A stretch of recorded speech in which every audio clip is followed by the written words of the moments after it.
थी और उसने घर की जिम्मेदारी भी बहुत अच्छे से निभाई थी। पर अब पिंकी बहुत खुश थी क्योंकि अब तो उसकी देवरानी आ चुकी थी। पिंकी ने सोचा था कि देवरानी के आने के बाद वो भी और जेठानी की तरह राज करेगी और उसकी देवरानी काम। पर क्या पिंकी का सपना पूरा होगा? चलिए देखते हैं। रिंकी, ये है हमारा छोटा सा रसोई। एक बात हमेशा याद रखना, बाबूजी ना सुबह 6 बजे उठ जाते हैं, तो उनके लिए बिना शक्कर वाली चाय बना देना। और माँ जी पहले मंदिर जाती है तो उनकी पूजा की थाली तैयार कर देना। दीदी, मैं इतना सब कुछ अकेले कैसे कर पाऊंगी? मुझे तो बहुत डर लग रहा है। दीदी, जब तक ना मैं सब कुछ सीख नहीं जाती, आप मेरे साथ रहना, क्योंकि मैंने अपने मायके में कभी कोई काम नहीं किया है।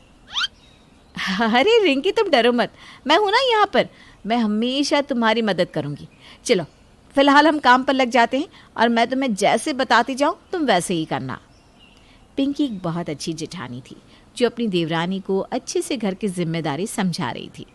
अब पिंकी अपने काम पर लग जाती है और रिंकी को मदद करवाने के लिए कहती है, रिंकी, मैं जब तक चावल और दाल उबाल रही हूँ तुम एक साइड पर सब्जी बना लो। पर दीदी, मुझे तो खाना बनाना आता ही नहीं। मैंने आपको बताया था ना, मैं मायके में कुछ नहीं करती थी। पर हाँ, अगर आप मुझे बता दोगी तो मैं काम कर लूँगी। अब क्या करें, अब मुझे ही तुम्हें सब कुछ सिखाना पड़ेगा। अच्छा चलो, पहले तुम सब्ज़ी काटना सीखो। रिंकी पिंकी को सब कुछ बहुत अच्छे से सिखाती है, पर देवरानी के आने के बाद भी पिंकी को आराम नहीं मिलता और उसकी जिम्मेदारी तो पहले से भी ज़्यादा बढ़ जाती है। तो वहीं दूसरी ओर रिंकी भी अपनी जेठानी की बहुत तारीफ़ करती है। ऐसे ही एक दिन रिंकी की माँ का फ़ोन आता है। रिंकी, मेरी बच्ची, वहाँ सब ठीक तो है ना? तुझे कोई डांट तो नहीं रहा ना बच्चा? तुझे काम नहीं आता ना, मत करना। माँ, तुम हमेशा ये क्यों सोचती हो कि हर जगह मुझे सुनने को ही मिलेगा? अरे यहाँ मेरी जेठानी है, बहुत अच्छी है वो। हर समय ना मुझे घर के काम सिखाती रहती है। मैं तो उनके पल्लू से बंधी हूँ। जहाँ जेठानी जी वहाँ उनकी देवरानी। सच में रिंकी बेटा पागल है पूरी।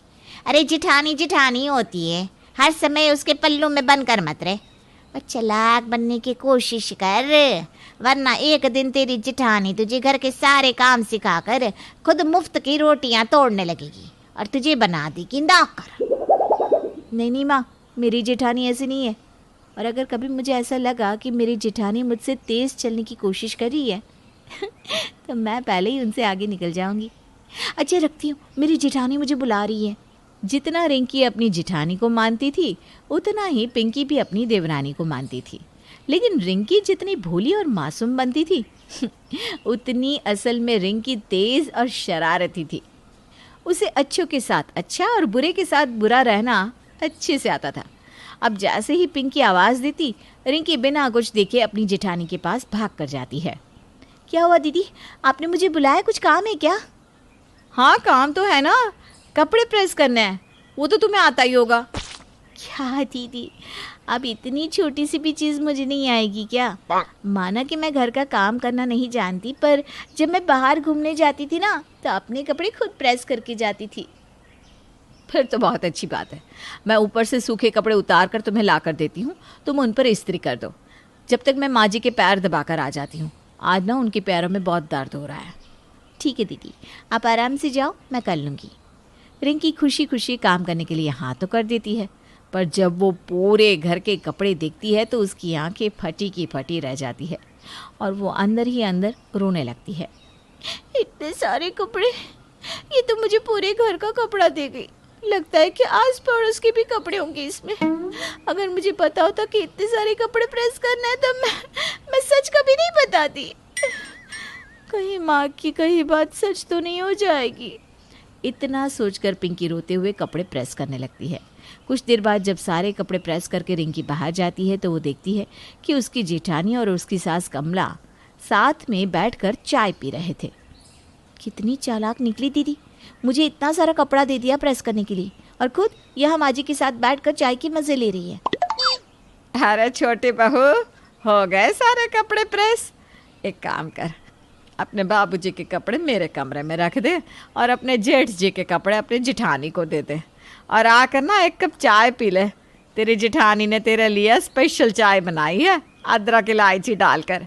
तुझे सादी चाय पसंद नहीं ना? क्या दीदी ने मेरे लिए भी चाय बनाई है? मैं तो डर ही गई थी, मुझे लगा दीदी मुझे भूल गई, पर ऐसा नहीं है।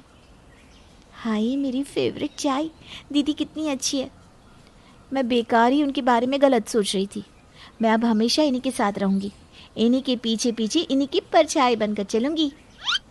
अपनी फेवरेट चाय देखकर रिंकी का सारा गुस्सा शांत हो जाता है। अब इसी तरह से कुछ दिन बीत जाते हैं, पर समय के साथ साथ रिंकी धीरे धीरे घर के काम करना भी सीख जाती है।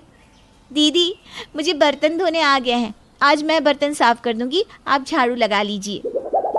सच में देवरानी के आने से कितना आराम मिलता है। मुझे खुशी है कि तू इतनी जल्दी घर के सारे काम सीख रही है।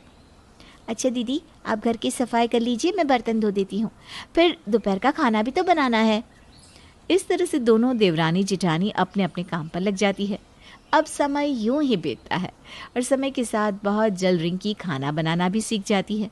ऐसे ही एक दिन, दीदी आज आप क्या खाने में मुझे सिखाने वाली हो? अब तुम्हें कुछ सिखाने की ज़रूरत नहीं है, तुम सब कुछ सीख चुकी हो। इसीलिए अब मेरा पल्लू छोड़कर घर की जिम्मेदारी संभालना सीख लो। आज खाना तुम बनाओगी, ठीक है? जो दिल करे वो बना लेना। क्या आज मैं अकेली सबके लिए खाना बनाऊंगी? नहीं नहीं दीदी मुझसे नहीं हो पाएगा, आप मेरे साथ रहो, भले ही कुछ मत करना। मुझे डर लग रहा है, अगर खाना ख़राब हो गया तो? मैंने कभी भी अकेले इतने लोगों का खाना नहीं बनाया। अच्छा ठीक है, डरो मत, मैं कहीं नहीं जा रही, बस यहीं खड़ी हूँ, साथ में मिलकर बनाते हैं। अब तो खुश ना?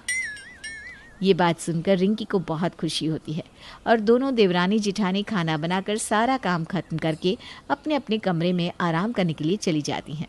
जहाँ घर के कामों से थकी पिंकी कमरे में जाकर आराम करती है, तो वहीं रिंकी अपनी माँ से फ़ोन पर बातें। कैसी है मेरी बच्ची? तेरे घर वाले तुझसे ज़्यादा काम तो नहीं कराते ना? उन्होंने तुझे सब सिखा दिया, तो कितनी भोली है। यहाँ तो तू एक गिलास पानी का भी नहीं किसी को देती थी, और वहाँ कितना काम करती है। माँ मैं सारे काम अकेले तो नहीं करती, पर मुझे लगता है कि आप सही बोल रही हैं। आपको पता है आज जेठानी जी ने मुझसे चालाकी की, उन्होंने मुझसे कहा कि सबके लिए खाना मैं अकेले बनाऊं। मैंने तो तुझे पहले ही समझाया था, ये जेठानियाँ ना बहुत तेज़ होती है, इनके पल्लू में बंद कर मत रहे। पर तुझे ही अपने जेठानी के पल्लू से बंद कर रहना था। आज तो उसने सिर्फ तुझे अकेले खाना बनाने को बोला, कल को वो तुझसे घर के सारे काम भी अकेले करवाएगी। अरे माँ क्यों इतना टेंशन लेती हो? अगर मेरी जेठानी 1 नंबरी है तो मैं भी 10 नंबरी हूँ। मैंने भी अपनी जेठानी को कहीं जाने नहीं दिया और मदद के नाम पर उन्हीं से सारा काम करवा लिया। अरे वाह वाह, तू तो सच में बहुत तेज निकली। तूने आज दिखा दिया कि तू मेरी ही बेटी है।